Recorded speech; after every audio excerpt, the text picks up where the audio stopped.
বন্ধুসকল যদি আপুনি গ্ৰেজুৱেট টিচাৰ আৰু পোষ্ট গ্ৰেজুৱেট টিচাৰৰ টেট কাম ৰিক্ৰুটমেণ্ট এক্সাম দিবলৈ প্ৰস্তুতি চলাই আছে তেনেহ'লে এই ভিডিঅ'টো আপোনালোকে স্কিপ নকৰিব কাৰণ এই ভিডিঅ'টোত মই কেইটামান গুৰুত্বপূৰ্ণ ঘটনাৰ বিষয়ে আলোচনা কৰিম 1901 চনৰ পৰা 2022 চনলৈ যি কেইটা গুৰুত্বপূৰ্ণ ঘটনা আছে সেই ঘটনাসমূহৰ বিষয়ে আমি বিতংকৈ আলোচনা কৰিম আৰু এই ঘটনাসমূহ কালক্ৰমত সজোৱা আছে আপোনালোকে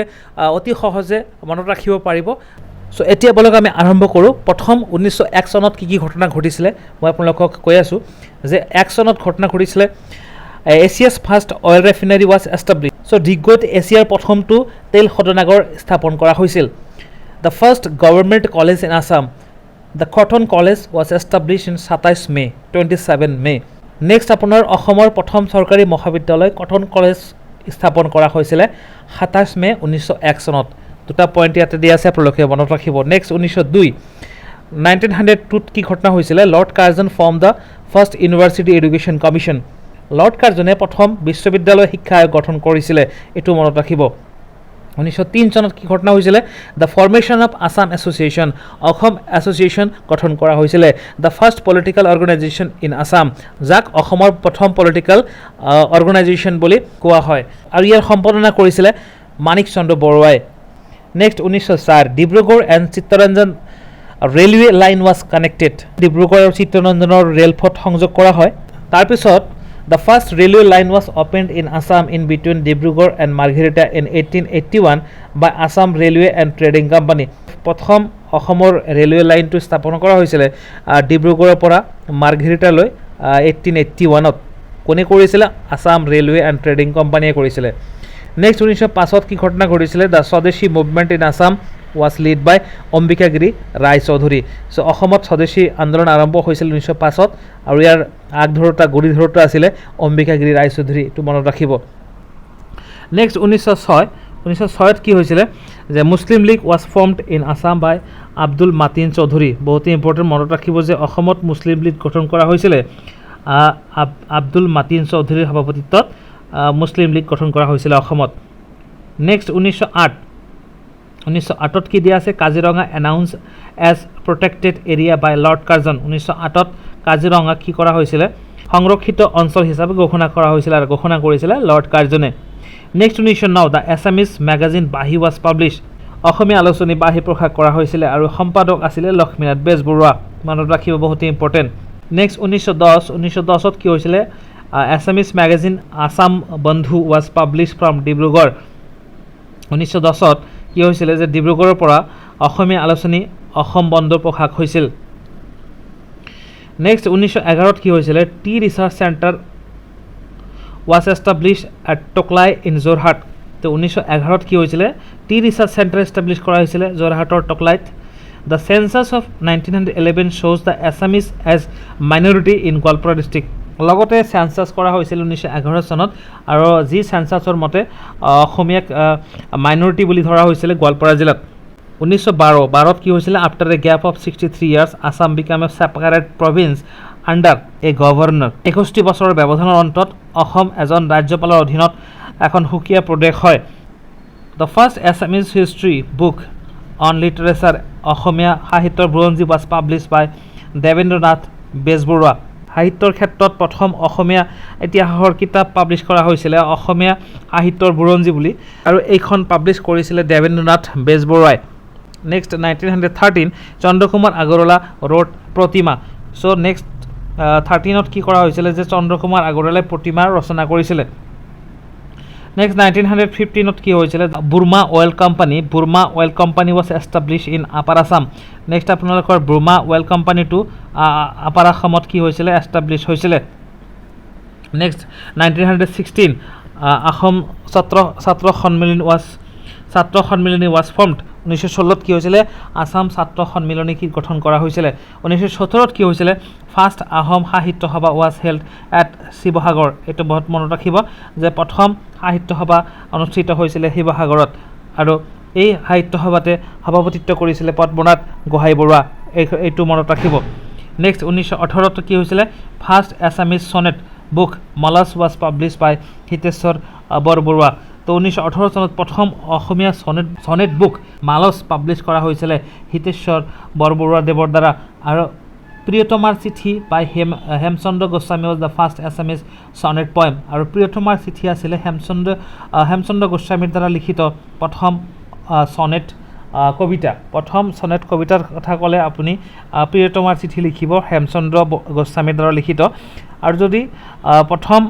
অসমীয়া সনেট কিতাপৰ কথা প্ৰশ্ন সোধে তেনেহ'লে মালচ লিখিব লাগিব আৰু মালচৰ ৰাইটাৰ হয় হিতেশ্বৰ বৰবৰুৱা মনত ৰাখিব next 1921 Mahatma Gandhi visited Assam for the first time Mahatma Gandhi প্ৰথমবাৰৰ বাবে অসমলৈ ভ্ৰমণ কৰিছিলে next 1922 Manas announce as protected area মানাসক কি প্ৰটেক্টেড এৰিয়া হিচাপে সংৰক্ষিত অঞ্চল হিচাপে ঘোষণা কৰা হৈছিলে next 1924 Amalendu Guha was born in Imphal undivided Assam Amalendu গুহাৰ জন্ম হৈছিলে ইম্ফলত য'ত আনডিভাইডেড অসম আছিলে তেতিয়া 1925 চনত ধুবুৰীত অসমৰ প্ৰথমটো মেচ বক্স কাৰখানা স্থাপন কৰা হৈছিলে The first matchbox factory of Assam established at Dhubri. Jatindranath Dora published Assamese translation of the foreign book Omor Tirtho Rubiat of Omor Khayyam. কি হৈছিলে অমৰ তীৰ্থ অসমীয়া অনুবাদ কৰিছিলে কোনে যতীন্দ্ৰনাথ দুৱৰাই এইখন বিদেশী গ্ৰন্থ হয় সো মনত ৰাখিব 1926 কি হৈছিলে 41st Indian national congress session held at Pandu so 41 number ভাৰতীয় জাতীয় কংগ্ৰেছৰ অধিৱেশন অনুষ্ঠিত হৈছিলে পাণ্ডুত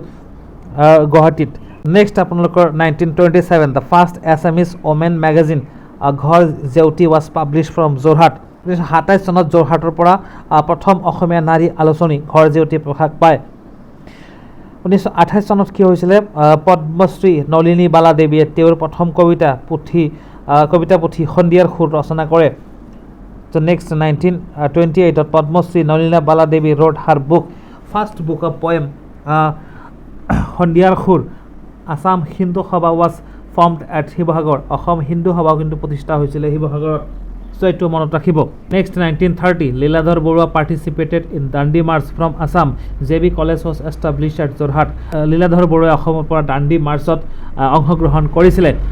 JB কলেজ এষ্টাব্লিছ হৈছিলে যোৰহাটত 1930 চনত মনত ৰাখিব বহুতে গুৰুত্বপূৰ্ণ 1932 first Anglo Assamese dictionary was publish by Budhin Chandra ভট্টাচাৰ্যই প্ৰথম এংলো এছামিজ ডিকশ্যনেৰী প্ৰকাশ কৰিছিলে 1935 the first Assamese movie Joymoti was release 1935 কি হৈছিলে প্ৰথম অসমীয়া বোলছবি জয়মতীটো ৰিলিজ কৰা হৈছিলে 1937 ফৰ্মেশ্যন অফ APSC গঠন কৰা হৈছিলে first Assamese daily newspaper Batori was publish from Jorhat so প্ৰথম অসমীয়া নিউজ পেপাৰ বাতৰি পাব্লিছ কৰা হৈছিলে যোৰহাটৰ পৰা first English daily of Assam tribune was publish Assam ট্ৰিবিউনো কিন্তু পাব্লিছ কৰা হৈছিলে আৰু যাৰ এডিটৰ আছিলে লক্ষ্মীনাথ ফুকন অসম ট্ৰিবিউনৰ এডিটৰ আছিলে লক্ষ্মীনাথ ফুকন মনত ৰাখিব 1937 চনতে কিন্তু এইটো প্ৰকাশ পাইছিলে 1938 কি হৈছিলে the first only Sanskrit college was establish 1938 অসমৰ প্ৰথম সাংস্কৃতিক কলেজ এষ্টাব্লিছ কৰা হৈছিল নলবাৰীত ডেট অফ লক্ষ্মীনাথ বেজবৰুৱা